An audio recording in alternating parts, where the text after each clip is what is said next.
शुरू करते हैं। फिल्म की शुरुआत स्प्रिंग सीजन में होती है, जहां हम देखते हैं कि एक लेक है और उस लेक के बीच में एक हट है जहां दो लोग रहते हैं। हाँ दोस्तों, सिर्फ दो लोग, और वो मॉन्क होते हैं, जिसमें से तो एक मॉन्क अभी बच्चा ही है और एक ओल्ड मॉन्क है जो उस यंग मॉन्क का गुरु है। और दोस्तों, हैरानी वाली बात तो यह है कि उस हट के दरवाजे के साइड पे कोई दीवार नहीं है जिससे उस दरवाजे को सपोर्ट मिले। और ऐसी बहुत सारी अमेजिंग बातें हैं इस मूवी में। तो चलिए फिलहाल हम आगे बढ़ते हैं। अब हम गुरु और शिष्य का डेली रूटीन देखते हैं और इन दोनों के लाइफ का हर दिन इसी रूटीन के साथ बीतता है। पहले गुरु उठते हैं और उनके हट में रखी एक बुद्ध की मूर्ति को प्रणाम करते हैं। फिर शिष्य को उठाते हैं और यहाँ हम कमरे के अंदर भी एक गेट को देखते हैं जो बिना किसी दीवार पर टिका हुआ था। हाँ, बिल्कुल सही सुना, बिना किसी दीवार का। लेकिन इसका भी एक उद्देश्य है जो आपको आगे समझ आएगा। अब दोनों गुरु और उसका शिष्य एक नाव पर बैठते हैं और वहां से बाहर जाने लगते हैं।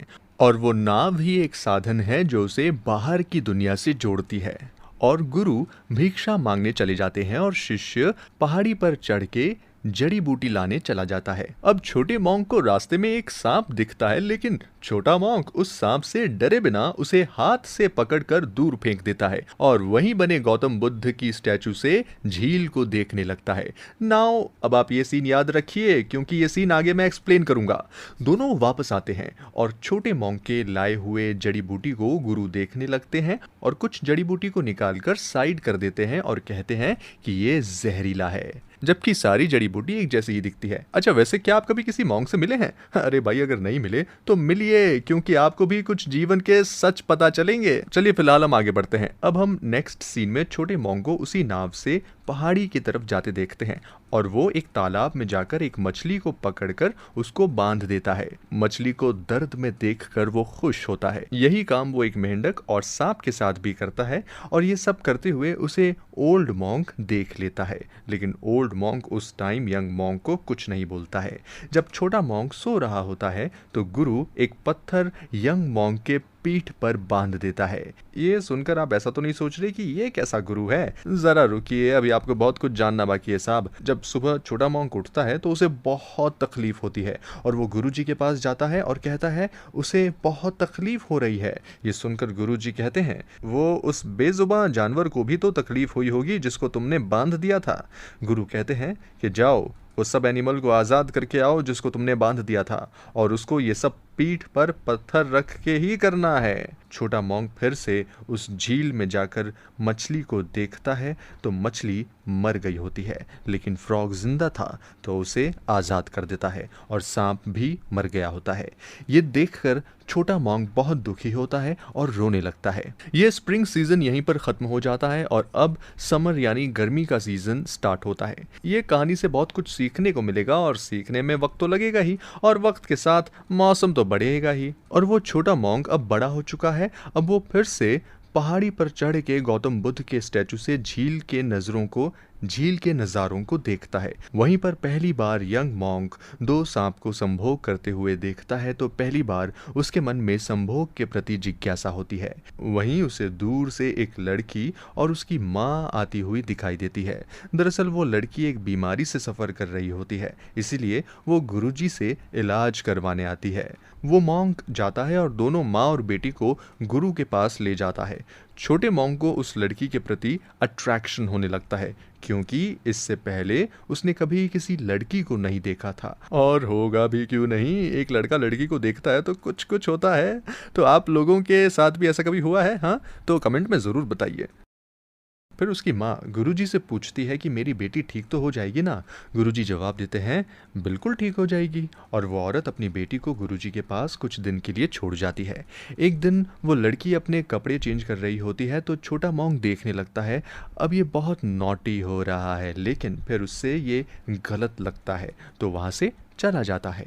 वहीं नेक्स्ट सीन वो लड़की गौतम बुद्ध की मूर्ति के पास प्रे करने लगती है और कुछ देर बाद वहीं पर सो जाती है। वहाँ पर छोटा मॉन्क आकर उसे चादर उड़ा देता है। अब तो मॉन्क केयरिंग भी हो रहा है। फिर मॉन्क को लड़की के प्रति फीलिंग आने लगती है जिससे वो लड़की को टच करता है और लड़की जाग जाती है और एक चांटा मारती है, जिससे उसे बहुत इंसल्ट फील होता है और गौतम बुद्ध के स्टैचू के सामने प्रे करने लगता है।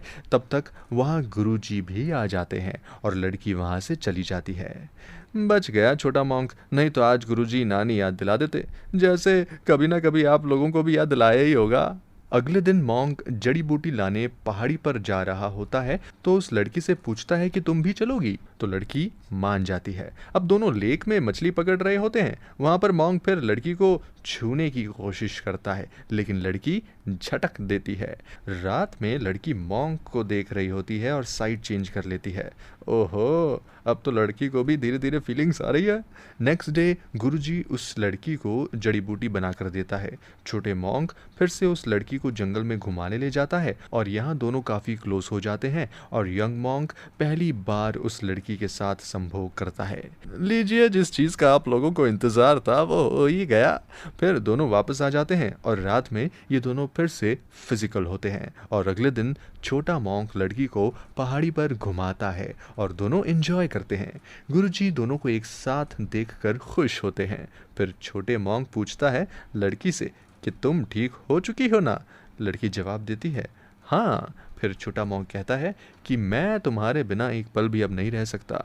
हाँ, ये लाइन तो किसी प्यार में पागल आशिक की तरह ही है। फिर रात होती है और दोनों फिर से उसी नाव पर जाकर फिजिकल होते हैं। ये भाई तो रुकने का नाम ही नहीं ले रहा है। हाँ, चलिए आगे देखते हैं। फिर वहीं सो जाते हैं। अगली सुबह जब गुरुजी देखते हैं दोनों को बोट पर, तो बोट में एक होल कर देते हैं और नाव डूबने लगता है, जिससे दोनों जग जाते हैं। छोटे मॉन्क गुरुजी से माफी मांगता है और गुरुजी माफ भी कर देता है। अब गुरुजी लड़की के ठीक हो जाने की वजह से उसे घर भेजने वाले थे, लेकिन छोटा मॉन्क बोलता है कि मैं इसके बिना नहीं रह सकता। लेकिन गुरुजी उस लड़की को अपने घर भेज देते हैं और छोटा मॉन्क बहुत रोता है, जैसा आप सभी के साथ भी कभी ना कभी हुआ ही होगा। फिर रात में मॉन्क अपने बैग में गौतम बुद्ध की स्टैचू रखता है और वहां से चला जाता है और ये सीजन, समर का सीजन यहीं खत्म हो जाता है। नेक्स्ट फॉल का सीजन स्टार्ट होता है, जिसमें हम गुरुजी को देखते हैं जो काफी बूढ़े हो चुके हैं। वो एक न्यूज़पेपर पर कुछ खा रहे थे, तभी उस पेपर पर देखते हैं कि एक लड़के ने अपनी पत्नी को मार डाला है। ये लड़का कोई और नहीं बल्कि वही छोटा मॉन्क होता है और उसकी पत्नी वो लड़की होती है। तो ये सुनकर आप भी शॉक हुए क्या? यंग मॉन्क अब 30 साल का हो चुका था। अब वो फिर से गुरुजी के पास आता है और कहता वो लड़की मेरे से चीट की, उसका अफेयर किसी और मर्द से चल रहा था, इसलिए मैंने उसे मार दिया। यहाँ पर गुरुजी कहते हैं कि जो कीमती चीज़ तुम्हारे पास है, हो सकता है उसकी चाह और भी लोगों को हो। आप भी संभाल के रखिए अपनी अमानत को। अब यहाँ से यंग मॉन्क बहुत डिस्टर्ब हो चुका था, क्योंकि वो बाहर की दुनिया से मिल चुका है, इसीलिए अब बात बात पर गुस्सा हो जाता है।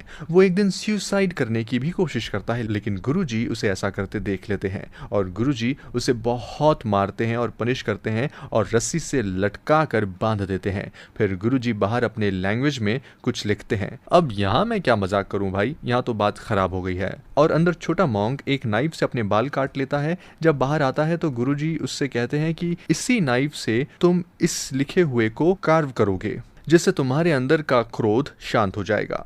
छोटा मॉन्क ये कर ही रहा होता है कि वहाँ 2 पुलिस ऑफिसर आ जाते हैं छोटे मॉन्क को अरेस्ट करने के लिए, लेकिन गुरुजी कहते हैं कि मैंने इसे काम दिया है तो ये काम कंप्लीट हो जाए तब आप ले जाना, और इस काम में पूरी रात लगने वाली थी। तो दोस्तों ज़रा आप सोचिए कि अगर ये पुलिस हमारे यहाँ की होती तो क्या जवाब देती, और कमेंट में बताना ना भूलिए। लेकिन ये फिलहाल यहाँ की पुलिस नहीं है और उनको रुकने के लिए बोला भी किसने? एक मॉन्क ने। पुलिस ऑफिसर रात भर यंग मॉन्क के काम कंप्लीट होने का इंतजार कर रहे थे, लेकिन अगली सुबह तक यंग मॉन्क काम करते करते सो गया।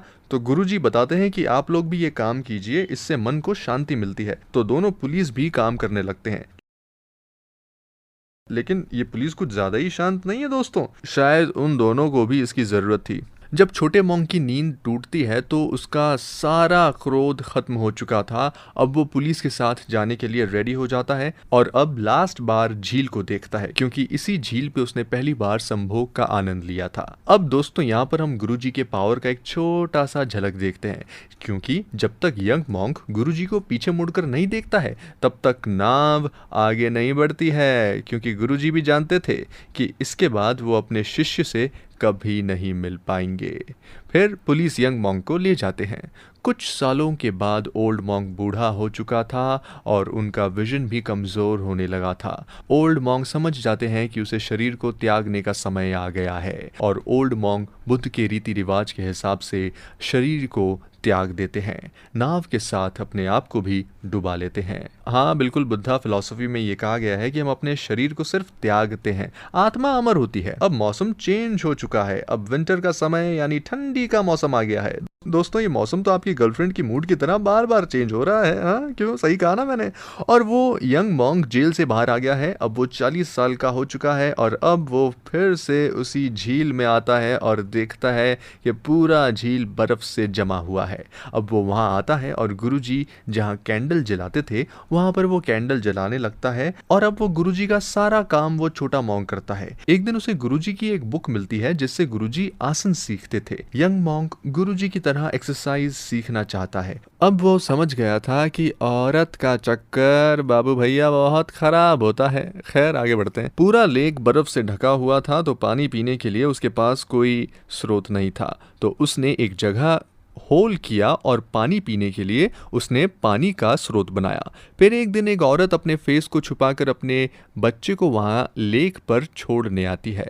शायद उस औरत की कोई मजबूरी रही होगी। रात भर वो औरत वहीं रहती है और सुबह होती है वो अपने बच्चे को वहाँ छोड़कर चली जाती है। फिर जहाँ वो छोटे मॉन्क ने पानी पीने के लिए होल किया था उसी में वो औरत गिर के मर जाती है। अब हम देखते हैं कि मौसम चेंज हो रहा है, बर्फ सब पिघल रहे हैं और वो बच्चा जो वो औरत छोड़कर गई थी वो बाहर खेल रहा है और अपनी माँ को ढूंढ रहा था। वो छोटा मॉन्क जो अब गुरुजी बन चुका है उस बच्चे को वहां से बचाता है और देखता है वो औरत उस होल में मर चुकी है और गुरुजी वहां बुद्धा का स्टैचू बना देता है।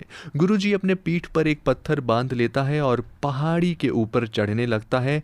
रास्ते में उसे बहुत तकलीफ होती है, उसके पैर से खून भी निकलने लगता है, लेकिन फिर भी वो चढ़ता ही जाता है। सबसे ऊंचाई पर जाकर वो पत्थर को उतार देता है और बुद्ध का स्टैचू लगा देता है और वहां पर आसन करने लगता है। वहां से उसके देखने का नजरिया ही कुछ अलग होता है। वहां से पूरे लेक को वो देखता है। जब छोटा था तो उसके देखने का नजरिया कुछ अलग था और अब उसके देखने का नजरिया कुछ अलग है। हम इंसान की लाइफ भी कुछ इसी तरह है। जैसे जैसे हमारी एज बढ़ती है उसी तरह हमारी इमेजिनेशन बढ़ती है, समय को देखने का नजरिया बदलता है।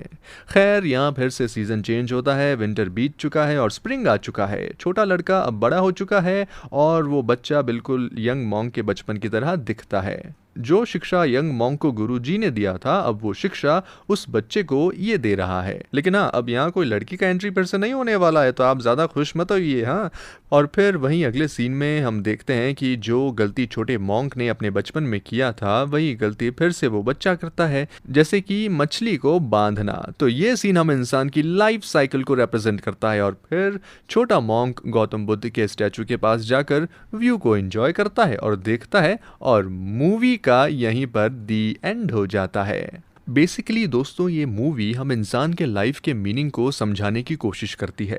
हम इंसान की लाइफ एक स्टोरी की तरह है जिसका चैप्टर एक ना एक दिन क्लोज होना ही है। खैर आप लोगों को ये एक्सप्लेनेशन कैसा लगा और मेरी इस फनी एक्सप्लेन के बारे में ज़रूर बताइएगा कमेंट सेक्शन में। हाँ सब्सक्राइब करना मत भूलिए हमारे चैनल को और बेल आइकन को भी ज़रूर दबाइए ताकि आपको हमारे वीडियो का अपडेट मिलता रहे। मैं फिर से एक और मूवी समरी एक्सप्लेनेशन लेकर हाजिर होऊंगा, तब तक मुझे दीजिए इजाज़त। नमस्कार, टेक केयर।